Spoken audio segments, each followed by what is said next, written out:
Have you ever noticed that we're always waiting for something? Waiting for the weekend, waiting for summer, waiting for our exam to end, waiting for a text, waiting for someone, waiting for more money, waiting for life to finally begin. And somehow, when the thing arrives, we find something else to wait for. It's weird. Because if you think about it, most of our lives are spent in waiting room, not an actual waiting room, a mental one. Right now, someone is thinking, I'll start working on myself after this month. Someone else is thinking, I'll be happy when I get into that college. And someone is telling themselves, once I move out, everything will be different. Maybe you've said things like that too.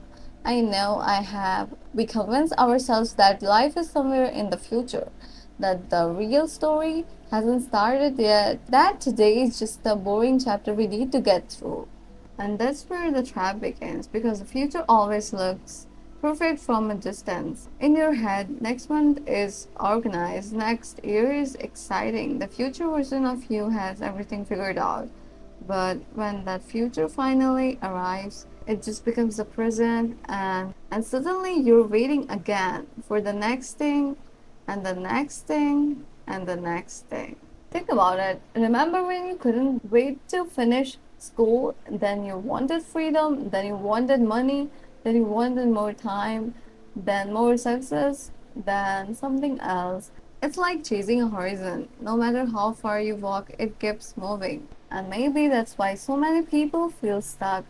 Not because their lives are bad, but because they're mentally living somewhere else, always looking ahead, never looking around. Sometimes we're sitting in a room we've dreamed about for years while wishing we were somewhere else. We're talking to people we once wanted in our lives while thinking about who's missing. We're living moments we prayed for without realizing they're happening.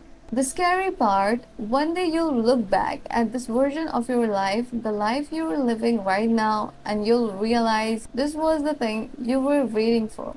That ordinary day, that boring afternoon, that random conversation, that version of you, the future isn't stealing your life. The habit of waiting is because when you're always focused on what's next, you never get to experience what's now.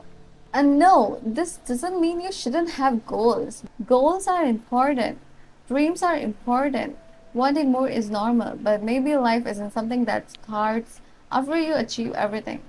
Maybe life is happening while you're trying, while you're struggling, while you're figuring things out, while you're waiting. So here's a strange question. What if this isn't the waiting room?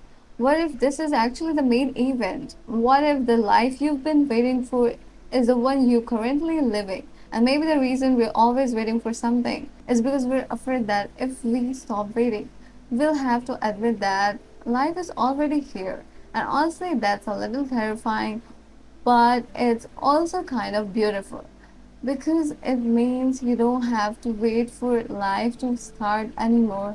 It's already happening right now,